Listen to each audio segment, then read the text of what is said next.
Parce que sa capacité d'adaptation, elle est unique. Je connais aucun pays au monde qui peut gagner des titres sans s'entraîner. La Guinée peut le faire. Donc si on lui donne les moyens de s'entraîner, elle peut aller très loin. Et ça, c'est important. Voilà. Bon, Monsieur le Président, je voudrais vous suggérer la création d'un grand bureau de presse qui va être la courroie de transmission entre vous et les organes de presse, publics et privés. En tout cas, je vous réitère encore que la RTG est à la disposition de l'ensemble des disciplines sportives.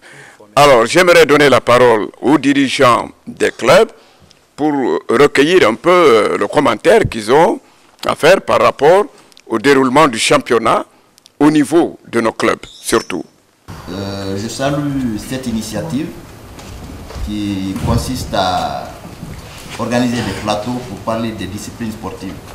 Oui. Parce que je pense que avec cette formule, les décideurs accorderont un peu plus d'importance et d'intérêt aux problèmes auxquels les fédérations sportives sont confrontées.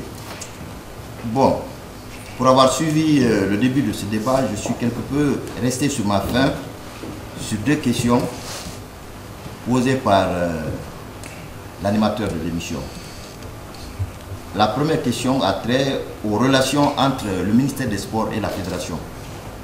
J'aurais souhaité que les responsables de la fédération nous expliquent un peu les relations qui lient la fédération au ministère, s'il y a des facteurs de blocage, parce qu'il a parlé tout à l'heure de la représentation de la Guinée aux compétitions continentales par faute de financement.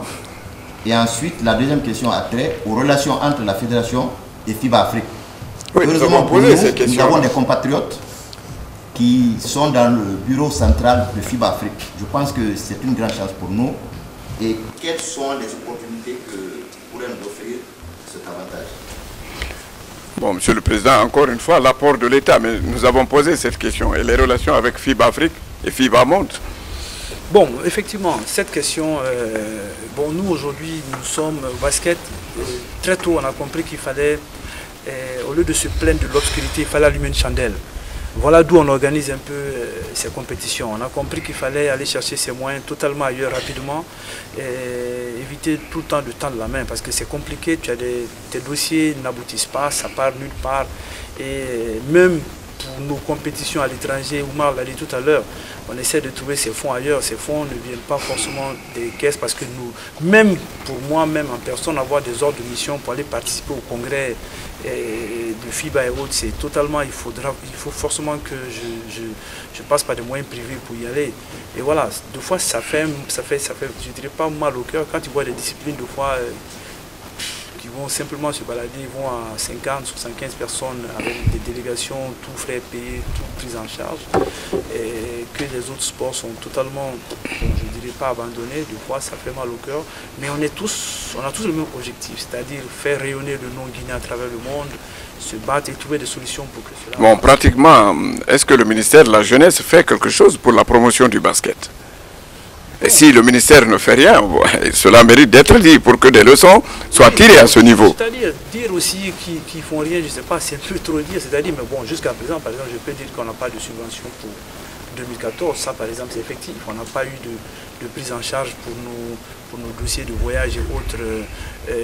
On n'a pas eu, comment on appelle ça, on n'a pas eu d'avis favorable pour nos dossiers, même pour participer à nos congrès. C'est-à-dire, pour une ou deux personnes, ça ne passe pas. Voilà, donc... Voilà, le constat maintenant, ça c'est aux autres de le faire, mais jusqu'à présent ça ne passe pas. Aujourd'hui, nous on a beaucoup d'inquiétudes. Oumar est là pour ça parce qu'il travaille un peu sur le projet avec moi, le projet participation Afro-Basket 2015. Aujourd'hui, il faut préparer l'équipe nationale qui doit recevoir nous aussi aujourd'hui dans la nouvelle vision de FIBA. Dans la nouvelle gouvernance, les compétitions se dérouleront dorénavant en aller-retour. On ne jouera plus de façon regroupée dans un pays. La Guinée recevra ses matchs, il y aura une journée FIBA où la Guinée doit recevoir ses matchs aller sur Conakry au retour et se déplacer pour le match retour. Nous on reçoit aujourd'hui On a le Cap Vert, on a un déplacement pour le Cap Vert, mais jusqu'à présent, nous à l'interne, on est en train de travailler sur les dossiers. Maintenant, on va prier Dieu pour quand encore on ait la prise en charge. Sinon, à défaut, on sera obligé de faire comme on le fait auparavant, c'est-à-dire nous-mêmes nous débrouiller, faire des cotisations personnelles et privées, prendre au lieu d'une délégation de 12 joueurs, prendre 5-6 joueurs, le faire voyager. Bon, nous sommes à ce niveau, c'est totalement compliqué, donc c'est un combat au quotidien. Bon, l'année dernière, le ministère avait regroupé l'ensemble des fédérations sportives nationales à l'Académie olympique, là où se trouve le comité olympique, pour distribuer des subventions. Est-ce que la subvention qui avait été faite au basketball avait quand même réussi à combler un peu les problèmes? À quelle année? L'année dernière, avec le ministre Bantama, je crois, oui. Effectivement, l'année dernière, on a eu la chance, avec le ministre Bantama, de recevoir la fédération de basketball a reçu une subvention d'environ 100 millions de francs guinéens et c'était tombé à point nommé parce qu'on avait nos 2 paniers plexiglas qui étaient cassés et on a utilisé ces montants pour compléter les montants qu'on avait pour acheter un peu ces panneaux que vous voyez. Ce sont ces uniques panneaux plexiglas que nous détenons dans cette salle et ça servait à cela, donc bon, oui, c'est compliqué. Bon, on va passer à un autre dirigeant de club. Oui, M. Sampil. Le débat est passionnant, donc ça me permet d'intervenir. Oui. Sur les relations, quand vous parlez, qu'est-ce que l'État peut faire? Donc, comme l'a dit le président, il a pris une vision. Il a dit, avant de savoir ce qu'on peut faire pour nous, il faut savoir ce qu'on peut faire pour nous-mêmes. Donc, c'est un peu la vision que la fédération a prise ces derniers temps, en se mobilisant pour mettre en place quelque chose. Maintenant, il faut savoir que l'État vient en soutien. Nous, on a, comme je dis, personnellement, j'ai eu des relations avec le ministère, où on a un ministre aujourd'hui qui a une dynamique assez positive et qui souhaite nous accompagner.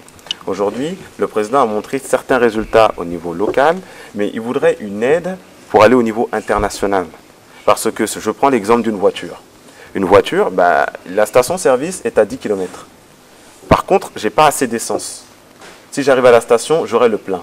Mais avant d'arriver pour avoir le plein à la station, il faut qu'on m'aide à avoir le minimum pour arriver à la station. Donc on est dans cette logique-là. On demande un soutien. C'est ça, un soutien pour des résultats.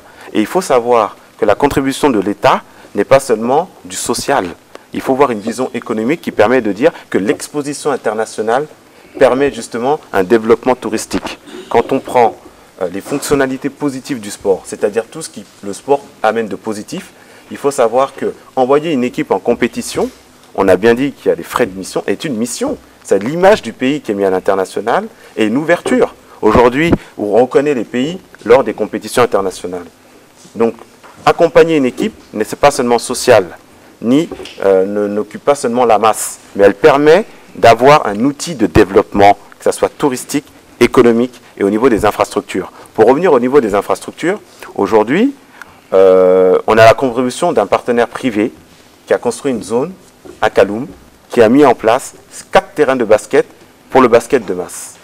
Maintenant, il faut comprendre quand vous parlez du sport en disant que oui, qu'est-ce qu'on a au niveau local, les clubs, les associations, elles essayent de faire ce qu'elles peuvent. Mais ça, c'est du sport de masse. Il faut que l'État s'implique dans le sport d'élite pour développer la masse. Très bien. D'abord, c'est le sport d'élite qui nous intéresse. Oui, bon.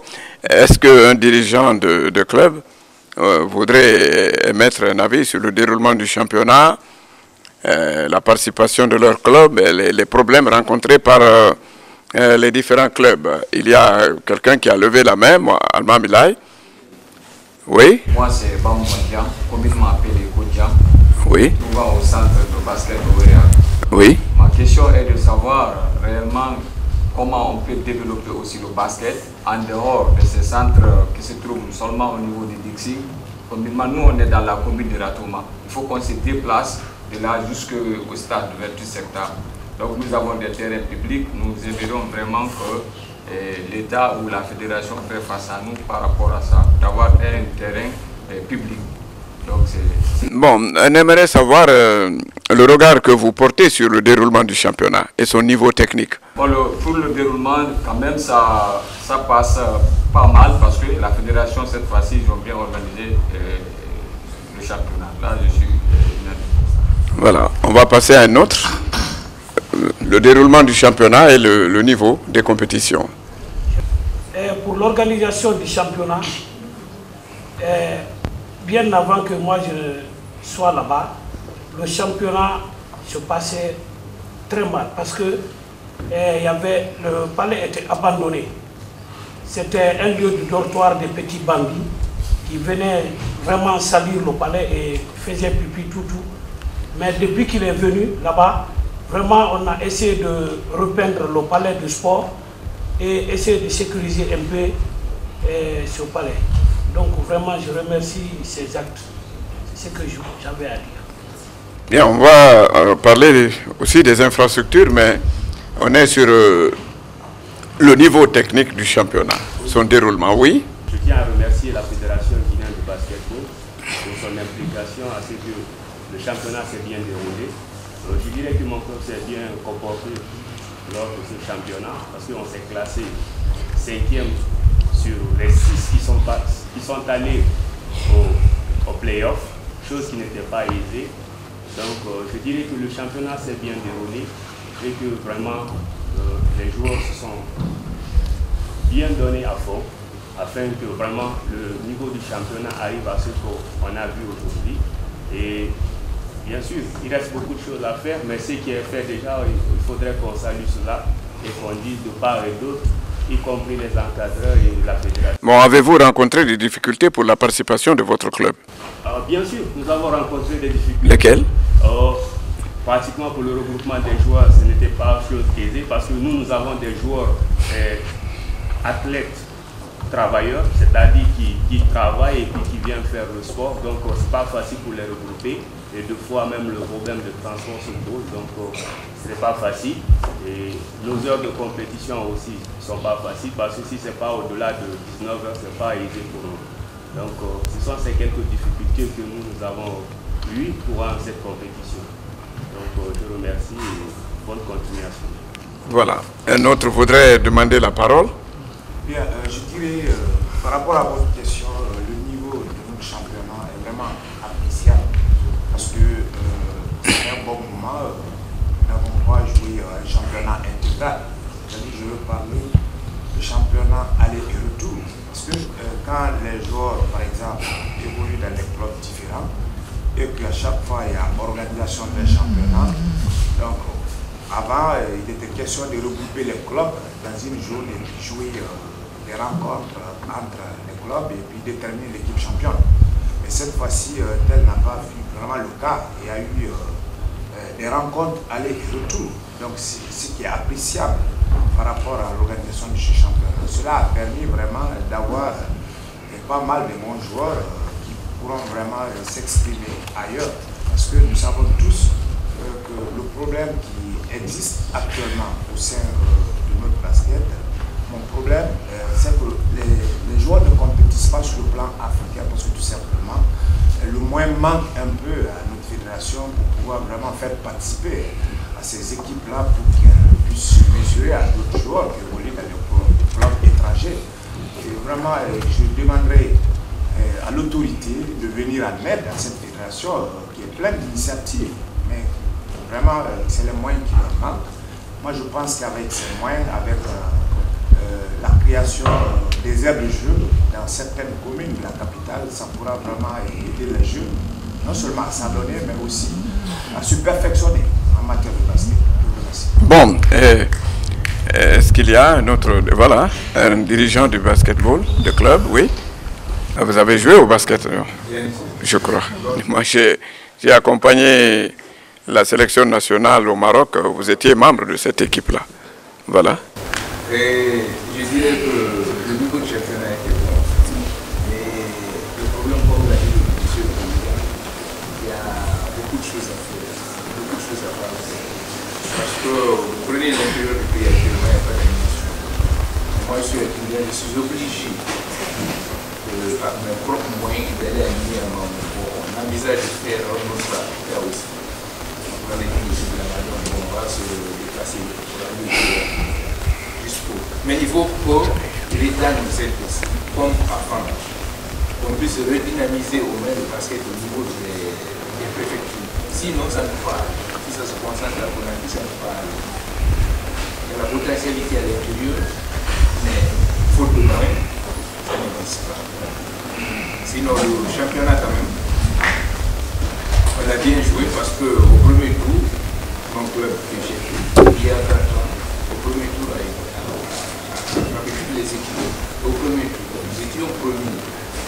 Évidemment, il y a eu des dérapages par après, ce qui nous a mis dans certaines. Bien, voilà. D'autres intervenants, oui. Nous, on a comme problème. Oui. Au niveau de différents centres, manque de moyens au niveau des jeunes. Par rapport au championnat, vraiment, il y a l'évolution au niveau de différents clubs. Parce que par rapport aux années passées, maintenant, là, on voit maintenant nos jeunes sont en train de monter. Mais ce qui nous manque, c'est de les soutenir financièrement et matériellement. Nous, avec les jeunes qu'on évolue, des fois, on a pitié. Il y a d'autres qui n'ont même pas de soucis pour venir à l'entraînement. Et les parents peuvent, mon enfant aille au sport, mais n'arrive pas à soutenir le plan financièrement. Mais ce qui nous manque au niveau des clubs, surtout, c'est suivi. Fédération, tout passe par la fédération. Mais la fédération ne peut pas faire l'affaire de ces clubs. Il faut avoir au moins des moyens. Des moyens où on demande, les sociétés peuvent venir à l'aide. Mais ici, chacun pour soi, Dieu pour tous. Et le sport, c'est l'affaire pour tout le monde. Ce n'est pas seulement on vient, on demande fédération. Si la fédération ne fait pas, aucun vient à l'aide de dire de soutenir. Nous, grâce au président Sapopa Keita, vraiment, on voit l'évolution du basketball guinéen. Depuis, je me suis dit dans l'entraîneur là, premier plan mondial, on vient de participer. Et quand là où il y avait 85 pays, 300 participants, je suis parti avec 2 jeunes, une fille et un garçon, mais vraiment on a fait fierté de la Guinée. Le plan mondial, vraiment les jeunes ont été présents. Il y a un jeune qui a été l'un des meilleurs joueurs parmi notre camp. Il a été ciblé et la fille aussi pas mal. Mais le sport, là on vient, le DT vient de dire, le sport féminin, là où on a des problèmes, c'est au problème des parents. Quand les jeunes filles viennent, d'autres ne connaissent pas l'importance de ce sport. Ils viennent, ah bon, ma fille va au sport. Et c'est pas comment la fille là-bas devenir demain après. Les filles ne sont pas suivies. Dans 2 ans, ils abandonnent. Ils arrivent à moins continuer, mais les parents ne les soutiennent pas et vraiment ils ont abandonné comme ça. Si la fédération peut venir au moins à l'aide pour nous aider à encadrer ces filles, vraiment, à la longue, on pourra mettre l'équipe féminine en place. On a des moyens, mais les autres pays tels que Sénégal, Côte d'Ivoire, c'est les centres qui donnent pépinière pour l'équipe nationale. Mais les centres là, nous on évolue comme ça et peut-être l'arrivée de M. Soiré nous a pris en charge au niveau du Orea, côté du Orea. On ne dit pas qu'on perd notre vérité à 100%, mais à 50%, on arrive au moins à voir avec eux. Voilà. Bon, je reviens au directeur technique national, à l'encadrement technique, parce que la finalité du championnat, c'est de pouvoir détecter et sélectionner des jeunes talents pour les équipes nationales. À l'issue du dernier championnat, avez-vous pu sélectionner des jeunes Guinéens pour les équipes nationales féminines et masculines? Merci bien. Comme M. Agui Bakel l'a si bien dit, les jeunes sont présélectionnés. Il y a eu des entraîneurs, en série garçons et en série filles. Il y a eu la présélection. On attend que le feu vert de la fédération pour commencer les champs d'entraînement. Bon, d'accord. Monsieur le Président, on va revenir à vous. Le basketball, ma foi, c'est une discipline qui se singularise, mais je pense qu'il y a des problèmes au niveau des infrastructures de basketball, et surtout les infrastructures qui se trouvent à l'intérieur du pays. Les aires de jeu, de basket, de volley, les pistes d'athlétisme.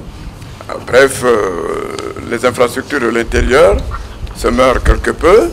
Et lors de notre dernière émission, nous avons reçu ici la Direction nationale des infrastructures qui a invoqué une raison de financement, la ligne budgétaire qui doit permettre de rénover ces infrastructures au ministère des Finances a été éliminée, elle a disparu.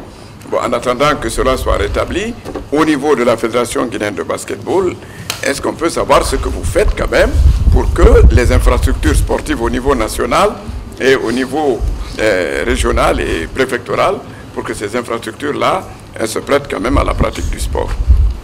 Bon, en fait, il y a plusieurs fronts. On ne peut pas bagarrer malheureusement sur tous les fronts, on fait des choix. Et aujourd'hui, on a axé nos choix un peu sur la compétition. Donc on se bat déjà pour intégrer la compétition, parce que les infrastructures, quoi qu'on dise, cela relève totalement de l'État. C'est totalement le domaine de l'État, c'est coûteux, c'est très cher. Bon, nous déjà, les infrastructures qu'on utilise au quotidien, c'est-à-dire le palais des sports avec quelques stades de dégagement que nous avons à travers la ville.